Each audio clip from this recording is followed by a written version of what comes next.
अटल जी ने ये हिम्मत दिखाई, पोखरण का सफल परीक्षण हुआ, तो मैं उन सदस्यों से पूछना चाहता हूं कि आप क्रेडिट किसको देंगे। तो हमारे आदरणीय प्रधानमंत्री जी प्रयोगशालाओं में जाकर वैज्ञानिकों का मनोबल बढ़ाते हैं, सफलता पर उनसे गले मिलते हैं कि इसका श्रेय वैज्ञानिकों को जाता है। एक तरफ जहां हिंदुस्तान का लोहा दुनिया मान रही है, लेकिन इस बार जब 2020 में कोविड की महामारी आई, जो एपिडेमिक आया, एक साल के अंदर देश ने एक नहीं, देश के वैज्ञानिकों ने एक नहीं दो टीकों का निर्माण किया और भारत का डंका दुनिया में बज रहा है, चाहे वो चंद्रयान 3 की सफलता हो या G20 की सफलता हो। और दूसरी तरफ हम अपने ही जगह, अपने ही सदन में बैठकर अपने ही सरकार को, अपने ही नेतृत्व को सवालों के कटघरे में खड़े कर रहे हैं। धन्यवाद सभापति जी, आपने लोकतंत्र के सबसे बड़े मंदिर, इस ऐतिहासिक और आधुनिक भवन में चंद्रयान 3 पर होने वाली चर्चा में हिस्सा लेने के लिए मुझे परमिशन दिया है, अनुमति दी है। महोदय, मैं काफ़ी देर से पक्ष विपक्ष के बहुत सारे अपने सहयोगियों, माननीय सांसदों की बातों को सुन रहा था।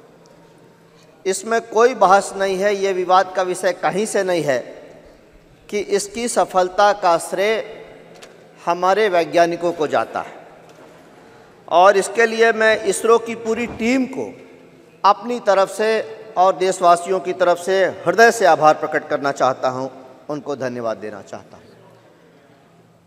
मैं अपने कई साथियों को सुन रहा था, यह सही है कि वो जहां एक तरफ वैज्ञानिकों को धन्यवाद दे रहे थे, वहीं देश के शीर्ष राजनीतिक नेतृत्व को इस बात के लिए कटघरे में भी खड़े कर रहे थे, पुरानी बातों को दोहराकर ये कह रहे थे। हमारे एक माननीय सदस्य ने तो यहाँ तक कहा कि खाना बनाने वाले शेफ को क्रेडिट जाएगा या उसको परोसने वाले वेटर को क्रेडिट जाएगा। वो माननीय सदस्य अभी उपस्थित नहीं है, लेकिन मैं कहना चाहता हूं महोदय कि ये सही है कि कोई भी अनुसंधान, कोई रिसर्च वैज्ञानिक ही करते हैं और आगे भी वही करेंगे, लेकिन उनको अनुसंधान के लिए जो साधन संसाधन चाहिए, उनको अनुसंधान करने के लिए जो बजट चाहिए, जो धन चाहिए, साथ साथ उनको जो मोरल सपोर्ट चाहिए, नैतिक समर्थन चाहिए, वो कौन देगा? वो तो वही राजनीतिक नेतृत्व देगा जो वर्तमान में देश का नेतृत्व कर रहा है। महोदय, ज़्यादा नहीं, मैं 2 उदाहरण देकर अपनी बात को ख़त्म करना चाहूँगा। पहला, देश के वैज्ञानिकों ने अनुसंधान करके काफ़ी पहले अणु बम तैयार कर लिया था, लेकिन विदेशी शक्तियों के दबाव में, दुनिया की ताकतवर देशों के भय से उसका परीक्षण करने की हिम्मत अटल जी की सरकार के पहले कोई नहीं कर रहा था। अटल जी ने यह हिम्मत दिखाई, पोखरण का सफल परीक्षण हुआ, तो मैं उन सदस्यों से पूछना चाहता हूं कि आप क्रेडिट किसको देंगे। दूसरी बात मैं कहना चाहता हूं महोदय कि दुनिया का इतिहास है कि हर 100 साल के अंतराल पर कोई न कोई महामारी किसी न किसी रूप में आती है और 2020 में ठीक उसी प्रकार से कोविड की महामारी भी आई।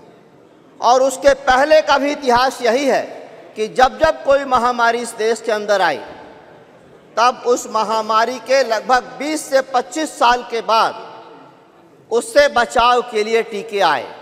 और वो टीके कहाँ से आए? विदेशों से आए। लेकिन इस बार जब 2020 में कोविड की महामारी आई, जो एपिडेमिक आया, एक साल के अंदर देश ने एक नहीं, देश के वैज्ञानिकों ने एक नहीं दो टीकों का निर्माण किया अपने अनुसंधान की ताकत पे, बल पे, उसके आधार पे। मैं पूछना चाहता हूं उन सदस्यों से कि इसका क्रेडिट आप किसको देना चाहेंगे।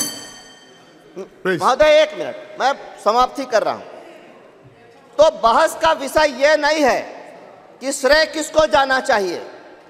जिसके पास नेतृत्व होगा वही तो हमारे वैज्ञानिकों को, हमारे आदरणीय प्रधानमंत्री जी प्रयोगशालाओं में जाकर वैज्ञानिकों का मनोबल बढ़ाते हैं, सफलता पर उनसे गले मिलते हैं, तो क्यों नहीं उसका उत्साह बढ़ेगा और क्यों नहीं देश के लिए दोहरी दुगने नहीं 100 गुने उत्साह के साथ वो काम करेंगे।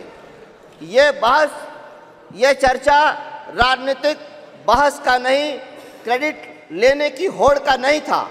लेकिन कुछ सदस्यों ने जब ये बात कह दी तो मुझे इस बात को कहना पड़ा इस सदन में कि इसका श्रेय वैज्ञानिकों को जाता है। एक तरफ जहां हिंदुस्तान का लोहा दुनिया मान रही है और भारत का डंका दुनिया में बज रहा है, चाहे वो चंद्रयान 3 की सफलता हो या G20 की सफलता हो, और दूसरी तरफ हम अपने ही जगह, अपने ही सदन में बैठकर अपने ही सरकार को, अपने ही नेतृत्व को सवालों के कटघरे में खड़े कर रहे हैं। महोदय, मैं कहना चाहूंगा, फिर से ये कहना चाहूंगा कि हमारे वैज्ञानिकों को जो मोरल सपोर्ट, जो राजनीतिक और समर्थन, जो नीतिगत समर्थन उनको मिलना चाहिए, उसी के आधार पर ये सफलताएं हुई है। सफलताएं तो इतनी हैं, लेकिन आपके पास समय नहीं है, इसलिए मैं अपनी बात को यहीं समाप्त करता हूं।